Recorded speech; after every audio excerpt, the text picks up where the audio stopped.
Welcome back to the Financial Shepherd Happy Hour. I'm Joshua Casey Garland, certified financial planner, owner of Shepherd Wealth Management. This is Ezra, video editing genius.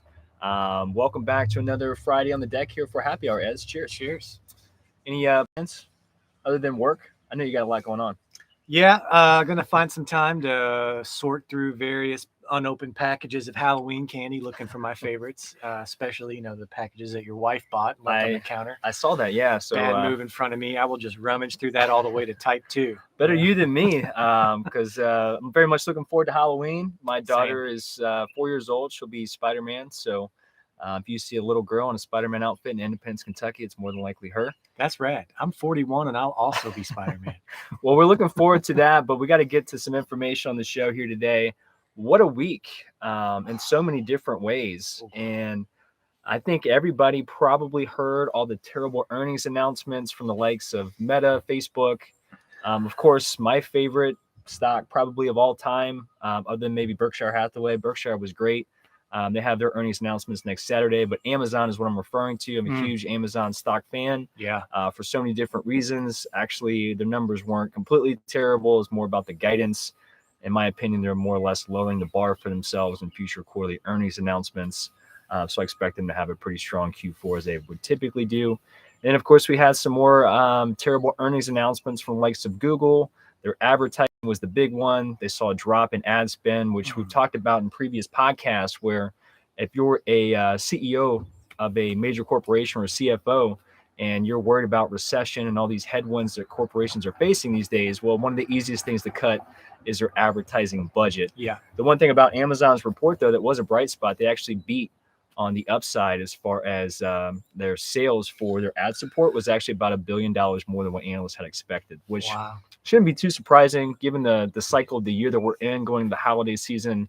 Of course, a lot of folks like myself will be buying presents through Amazon. And the one bright spot for big tech, mega cap tech would be Apple. They had a really nice earnings report. They beat estimates on the top and bottom line. Their stock reflected that today, up over 7%, whereas Meta was down 23% for the week, I'm pretty sure. Amazon finished down about close to 7% today. Google had a really rough day after their earnings announcements, down around 10%. So it's been a very, very volatile week for mega cap tech. However, it's one of those weeks and months that we would typically plan for from a recovery standpoint, which we talked about. Historically, when we have a bear market, typically the bear killer starts to begin in October. I've been calling for that all year long. Yeah. And it has nothing to do with me being able to read a crystal ball. I just look at what human history has to say about similar events. And the reality is, in a midterm election year, the market's usually down about 17% on average. And in addition to that, bear markets tend to last about 9.6 months. We're in month 10. We're more than down about 20% on the S&P 500. So we're down more than what the historical average would be for the S&P 500 during a midterm election year. So these are the reasons why I've called for the October month to start to be the bear killer. And we're starting to see those signs of recovery. I think that's really going to accelerate after this midterm election, which of course falls right in line with what history has to say. But even though it was a terrible week for mega cap tech in general, other than Apple, earnings so far have been nothing but impressive. We're looking at earnings of 50% of the S&P 500. The median beat on the earnings per share was 5%, and 70% of the S&P 500 companies that have posted their earnings, and again, that's half of the index, 70% of them are beating on the earnings per share estimates. On the top line, revenue and sales, the median beat so far has been 3%, which is okay. But 68% of companies that have reported their earnings have beat the sales estimates. So it's very encouraging, which leads to, the S&P 500 for the week up 3.7%. For the month, if we go, I know we're not done with October yet. We still have a few more days next week. But for the month, going back out 30 days, month-to-date performance on the S&P 500, positive 7.1%. The NASDAQ, in the face of all these terrible earnings results from mega cap tech, which is the biggest component of the NASDAQ by a long shot, NASDAQ, even though we had a bad week, up 2.17%. In addition to that, the NASDAQ over the last 30 days is positive 3.4%. And very impressively, the Dow Jones, which is a very small index of 30 companies, Dow Jones up 5.37% for the week and 12.44% for the month.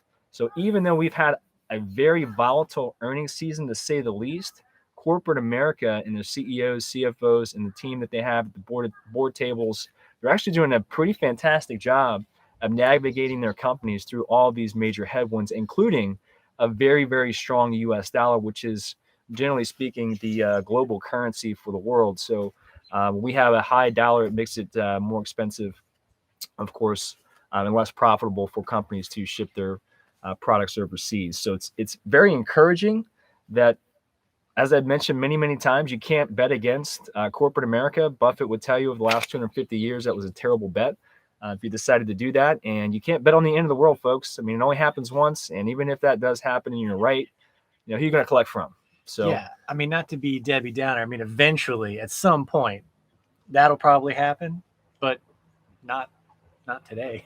Not today. That's right. So getting back to some of the performance here, we got energy, been best performer all year, up 60%, smallest sector of the S&P 500. But just for the month of October so far, energy is positive almost 23%. The industrial sector, which is a huge component of the Dow, the industrials, led by Caterpillar's earnings, actually, just today was actually fantastic. Industrials up 10% for the month of October. Financial stocks up 9.1% for October. And healthcare is up 8.5%, which is the second largest sector in the S&P 500. Yeah. Now, we've been overweight energy and healthcare all year long. We've also been overweight technology. I added to a lot of tech stuff today. We're kind of prepared for that. Took a little profits out of energy space.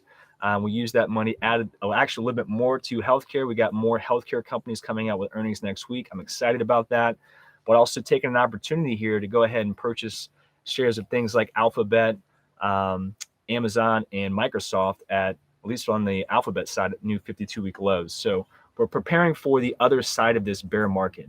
And we're starting to see the signs of recovery right now. And I'm looking forward to post midterm election. History would say that the S&P 500 typically averages about 20% post midterm elections. Now, I am required to tell all of you guys as a fiduciary, past performance is no guarantee of future results. However, the one thing that we all know about human beings is we haven't changed for nearly, since the beginning of time, 2,000 plus years. And Buffett famously said the one thing we know for sure about human beings is they typically do not learn from history, which is why we're doing this show, is so you guys get the information that the news outlets, unfortunately, don't have a good reason to give you the historical context, because they really want to keep your eyes and attention on the headline news. Right. And the headline news so far this year has been nothing but shock and fear. Fear mongering. I mean, there are things to analyze and be, aware of, concerned about, but certainly they do a good job of making everybody think the sky's going to fall. There's absolutely no doubt about that. And we did get a small piece of inflation data that the Federal Reserve looks at. So it's the core PCE, which is your personal consumption expenditure. So how are Americans doing as far as spending their money? Are they spending less of it, spending more of it? Well, it actually came in right in line with what economists had expected. It was actually slightly lower. So people are spending slightly less money than they did in the month of September. So we'll see how that all actually shows up next Wednesday. So looking forward to next week. We're going to get, of course, some manufacturing data. We're going to get some jobs report data. But the Super Bowl of next week, and probably, I think, things that everyone around the world is going to be looking at, is on November 2nd, right around 2:30 in the afternoon. Fed Chair Jerome Powell will come out and give his take on all these economic data points, and he's ultimately going to raise interest rates again. It's almost a certainty based on where the bond market is at this moment in time that we'll see another 75 basis point increase. The real big question in the room, and I think a big reason for the rally that we've seen not only in the month of October, but definitely the week before, the Fed chair comes out and makes his announcement and speech about interest rates in the economy on November 2nd, is everybody's kind of anticipating in the month of December, instead of doing another 75 basis points, maybe they only do 50. It's possible they could do something less. And God forbid, maybe we just stop and pause. Maybe we just see how this all and see what happens to all these interest rate increases, right? Because there's this lag effect. It's been talked about ad nauseum. Even the Fed and all of the people that are around Jerome Powell saying, hey, it takes 12, 18 months to actually see inflation numbers actually be impacted by all the rates that were increased at a historical pace this year. Oh gosh. Unprecedented. There's never been another time in history where we've raised rates this fast in 9 months. So we'll see what he actually has to say. Now, I'm positioning for clients in the fact that we cannot increase rates like this forever. 75 basis points is a lot, and this is going to be 4 in a row on top of the rates that were actually already increased prior to the 75 basis point cycle that we've been on almost every single time he steps to the mic. So it cannot last forever. It's actually showing up in inflation data right now. The used car prices are actually down 7%, but the way that they calculate how used cars are showing up in inflation data reports like CPI, it's actually showing used car prices are up 10%. Now, one of them is right. My guess is it's the latter or the former, because I've been, at used car lots and I've had other clients, looking around at new vehicles and used vehicles, and prices are down, simply put. So that information is not yet showing up in the inflation data that everyone sees, the headline inflation. But I do believe that will start to take effect here in the not so distant future. It might not happen on November 2nd. Might not happen in December either, but I do believe that eventually the Fed's going to take a step back and say, hey, maybe we won't decrease rates. It's likely that we'll just see how the economy reacts to the massive amount of rates increase that we've already done. And that will certainly buoy stocks, specifically technology stocks, which is the reason why I took the opportunity to acquire some great companies at a substantially lower price than what they were trading at just 12 months ago. So that's everything that kind of happened this week. Got some information about why things happened the way they did. Certainly the economy globally is slowing. That actually showed up in a lot of the earnings reports from mega cap tech, but you're actually starting to see global banks around the world beginning to slow the pace of their rate hikes. So Canada was one of the first to do that. Some other central banks in Europe are also doing that. So I kind of anticipate that that's likely going to be the case here in the United States in the not so distant future, which again will be a big spark for a stock market rally, specifically in technology. So that was everything that we had for today's show. Certainly hope that was impactful. Definitely hope everybody has an amazing Halloween. Have a safe and fun trick-or-treating. I know that we will here in Northern Kentucky. And of course, we have the Cincinnati Bengals going to beat down on the Browns on Monday Night Football. So very much looking forward to that as well. Better get that in while I can before Deshaun comes back. That's right. Well, we appreciate you guys watching. If there's questions, you can certainly send them our way at 513-630-2664.